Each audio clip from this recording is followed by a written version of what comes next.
aja susah timbang susah ayo padha guyu ayo guyu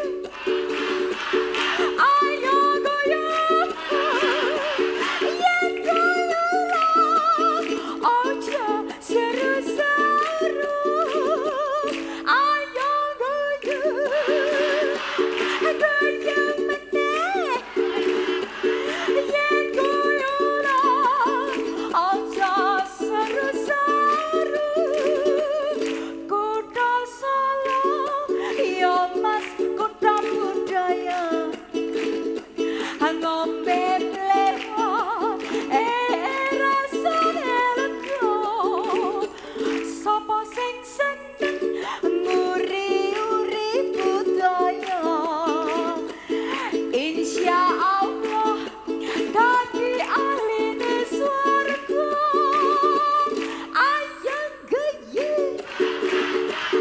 ayang geye yen guyono aja seru-seru ayo guyu guyu meneh yen guyono aja seru-seru yen guyono aja seru-seru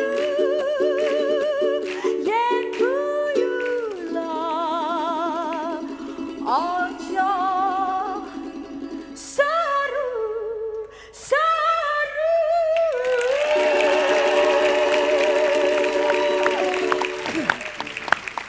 Luar biasa, saya menikmati sekali loh, sangat menikmati. Maaf saya mau nanya, ayo nguyu itu bukan ayo pipis ya? Bukan, itu nguyuh. Ini? Kalau guyu itu ayo tertawa. Oh, tapi ada yang pipis tadi saya lihat sebentar. Enggak lah Mas Dedi. Kasih tepuk tangan dulu sekali buat Pak Endang. Pak Endang silakan ikut saya. Terima kasih Mas Dedi. Iya. Kita akan melanjutkan pertanyaan yang tadi. Jadi membenarkan katanya Anda itu terkenal awalnya karena seorang supir truk yang menikmati Anda menyanyi ketika Anda sedang mandi. Itu kok aneh mendengarnya gitu. Ya sebenarnya sih saya menggeluti seni itu dari kecil karena orang tua saya kan seniman. Tapi setelah lulus SMA, ketika saya harus pulang, nah kita kan pindahan ada truk untuk pindahan. Kebetulan pas kita packing, saya di kamar mandi, dia duduk-duduk di luar, saya kebetulan nyanyi langgam Jawa. Pada saat itu di kamar mandi loh ya. Lah, si supir truk itu kok bisa nongkrong depan kamar mandi? Loh kan nunggu barang-barang saya diangkut untuk dibawa pulang ke Solo gitu loh Mas Dedi. Nah terus dia kebetulan mau punya kerja, terus saya diundang. Nah terus ada hiburannya keroncong, ketika itu saya nyanyi satu langgam Yeneng Tawang Ono Lintang. Nah setelah itu saya diminta bergabung di dalam grup keroncong yang ada pada saat itu. Umurnya? Lulus SMA umur 18 tahun. 18. Loh, berarti artinya Mbak Enda ini memang suka nyanyi dari dulu, dari kecil? Dari ibarat di dalam kandungan saja sudah senang nyanyi. Luar biasa. Luar biasa loh. Gimana kalau suka main bola dalam kandungannya? Tapi akhirnya Mbak Enda ini diminta untuk nyanyi di sebuah acara. Iya. Acara kayak kawinan gitu. Kebetulan waktu itu Kitanan anaknya si supir truk itu. Si supir truk itu anaknya di Kitan. Di Kitan. Anda yang nyanyi. Saya yang nyanyi tapi saya hanya sebagai tamu diundang gitu loh. Terus sudah ada grup keroncongnya, sudah ada penyanyinya gitu. Oh, dibayar? Pada saat itu? Tidak. Ya enggak, no, wong saya itu undangan ibarat kata. Oh dijebak? Bukan dijebak. Loh iya diundang terus suruh nyanyi gitu kan? Ya enggak sebagai ungkapan terima kasih. Saya sering banget gitu kok diundang ke kawinan orang, nyampe di sana disuruh main sulap, hilang, udah. Oh gitu. Soal jebak-jebak, sebenarnya kan kita udah pernah ketemu kan Mas Dedi? Di mana itu? Loh, kura-kura dalam perahu pura-pura tidak tahu. Wih, luar biasa. Dulu kan hasilnya kita berjodoh. hanya karena beda keyakinan. Saya yakin mau sama Mas Dedi yakin gak mau sama saya. Ya. Aduh, akhirnya ketemu. Aduh, orang kok gantengnya kayak gini loh. Tunggu sebentar. Saya antara harus senang apa takut ini sebenarnya. Soalnya terlalu agresif. Enggak. Pantesan supir truk itu suka pada saat itu. Iya. Tapi begini. Gimana Mas? Pada saat itu nyanyi sudah pakai ukulele? Oh belum. Cuma Belum, nyanyi biasa aja. Nah kenapa kok sekarang ukulele itu harus nyantol terus di leher? Ini karena kan kira-kira tahun 2007 ketika itu saya bergabung dalam pertunjukan karya besar Mas Garin. Itu ada opera Jawa Tusuk Konde, dipentaskan di beberapa negara di Eropa. Nah ini tantangan dari Mas Garin. Setelah itu saya ikut main juga di filmnya Mas Garin. Terus kok setiap saya pentas nyanyi itu mana ukulelenya dan akhirnya saya juga merasa nyaman dengan ukulele dan jadilah ukulele selalu bersanding dengan saya gitu. Tapi kenapa kok memilih lagunya tuh Tembang Keroncong? Sebenarnya tidak keroncong, tidak murni keroncong karena saya basicnya tradisi. Jadi karawitan Jawa, sinden Jawa. Ya, karena saya menggeluti keroncong ya karena pertama kali ketemu dengan supir truk itu iringannya keroncong. Jadi kok saya juga kayak jatuh cinta pada pandangan pertama dengan keroncong gitu. Dengan keroncong? Dengan keroncong bukan dengan supir truk. Oh iya. Tapi katanya dari usia 4 tahun itu sudah main musik ya? Main musik tidak, Bapak mulai mengajarkan tembang-tembang Jawa, lagu-lagu dolanan Jawa gitu. Terus instrumen gamelan. Nah sebenarnya kalau kita bicara lagu keroncong ini di Indonesia ini masih hidup tidak?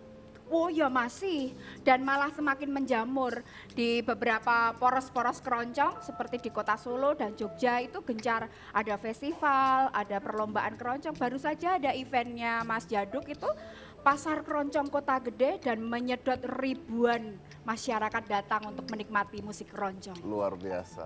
Tapi kenapa sekarang anak-anak muda sekarang yang ada di perkotaan-perkotaan itu bahkan melupakan tentang hal ini? Apa yang terjadi? Mungkin karena memang tidak dipungkiri karena masuknya juga budaya dari luar, terus kurang juga diminati karena mereka pikir keroncong itu adalah musik jadul, musik orang tua, penghantar tidur. Tapi sebenarnya keroncong sudah mulai bergerak dan dikombinasikan dengan jazz, dengan rock, dengan apa saja. Sudah mulai ya? Sudah, bahkan ya jadi keroncong agak modern supaya generasi muda mau mencoba, mau mendengarkan, mau belajar. Dan mungkin kesempatan-kesempatan harus diberikan juga buat main-main keroncongnya untuk di TV, iya betul lah. Perform dan sebagainya. Iya. Oke, nah bicara tentang supir truk tadi, saya lupakan supir truk. Itu memang harus dipegang begitu terus? Lah ini kan dikalungkan gini ya Mas, nanti konde saya jiglok nanti Mas jadi mau masangkan. Mau tapi nggak bisa, saya gunting aja boleh? Ya janganlah, kok terus digunting. Ya udah nggak apa-apa dipegangin terus. Iya. Katanya bahwa Anda ini sempat minder pada saat pindah dan sekolah di Jakarta. Oh iya. Kenapa kok Anda bisa minder? Karena gini Mas Dedi, saya kan tinggal di Solo. Ya pada saat itu tuh kayaknya tuh desa banget gitu ya. Pindah ke Jakarta, nah teman-teman tuh mengolok-olok, wah medok, Jawa koek kayak gitu. Bener itu. Terus mana kalau maaf sebentar, Jawa koek itu apaan artinya? Saya sendiri juga nggak tahu waktu itu. Anda yang ketawa ngerti? Enggak ketawa aja kok. Iya, dan Jawa koek gitu. Dasarnya juga di samping tubuh saya gemuk loh. Dalam rasa yang gendut itu Jawa koek ngomongnya medok kayak gitu. Nah sempat saya tuh hampir berapa bulan ya nggak masuk sekolah. Tapi berangkat. Loh berangkat ke sekolah tapi nggak masuk sekolah? Nggak masuk karena saking ketakutannya itu. Nah terus lama-lama saya berpikiran bahwa aku nggak boleh berdiam diri kayak gini terus. Jadi saya harus menunjukkan sesuatu supaya mereka tuh melihat saya jangan hanya di fisiknya saja gitu loh. Nah itu menarik. Kan katanya sampai 2 bulan sempat nggak sekolah. 2 bulan sempat nggak sekolah. Enda dikatain gemuk.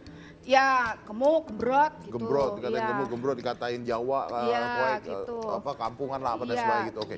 Nah pada saat mendengar hal-hal tersebut, di sini kan Enda mengatakan bahwa saya harus menunjukkan sesuatu yang bakat saya gitu kan, Iya. supaya orang-orang lihat. Iya. Tapi di situ timbul nggak rasa, oh saya kalau gitu saya harus ngurusin badan saya. Oh ya, nah itu ya jelas Mas. Pada saat itu tetap ya pengen lah badannya segini kayak Mbak Cika gitu ya pengen, ya kan. Terus ya pengen kalau cowok lihat gitu langsung ting gitu ya pengen gitu kan ya. Tapi lama-lama ya Tapi saya tadi ngeliat Anda, saya begitu loh. oh ya? Ya karena yang lain nggak kelihatan. Kok gitu loh.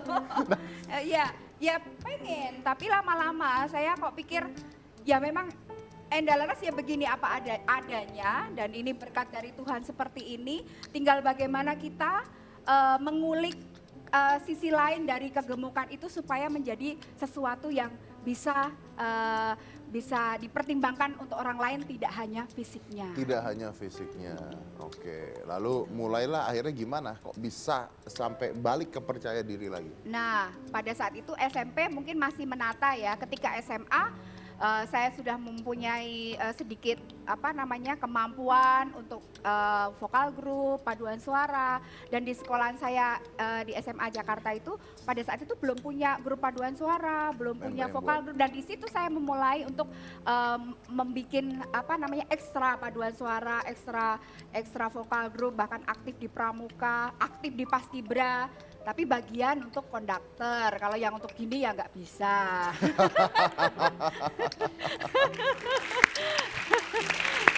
Oke. Iya. Jadi intinya adalah jangan melihat kelemahan diri sendiri, tapi melihat apa yang bisa dikembangkan dari diri sendiri ya.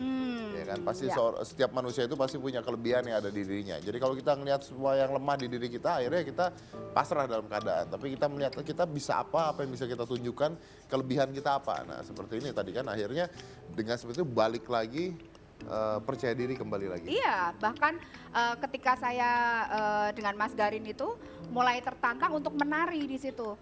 Terus padahal kegiatan menari itu dari kecil sudah saya lakukan dan akhirnya dengan tubuh gemuk saya berusaha untuk energik, berusaha untuk mempelajari lagi tari-tari bagaimana dengan bertubuh gemuk, tapi ternyata kita bisa enjoy, bisa ya. Tidak kalah dengan yang lain. Tidak kalah. Oke, baik. Ya, saya break dulu. Setelah ini saya akan kedatangan tamu satu lagi ya. Dia juga gemuk gitu. Cuman yang ini nyebelin. Yang ini masalahnya bukan masalah gemuk, gemuknya nggak masalah. Saya nggak suka sebenarnya. Kenapa? Ya, Kok pokoknya- nggak suka kok diundang? Nah, ini kepaksa karena bintang tamu yang lain nggak ada yang mau. Ya. Tapi selain satu ini, jangan mana-mana tetap di Hitam Putih.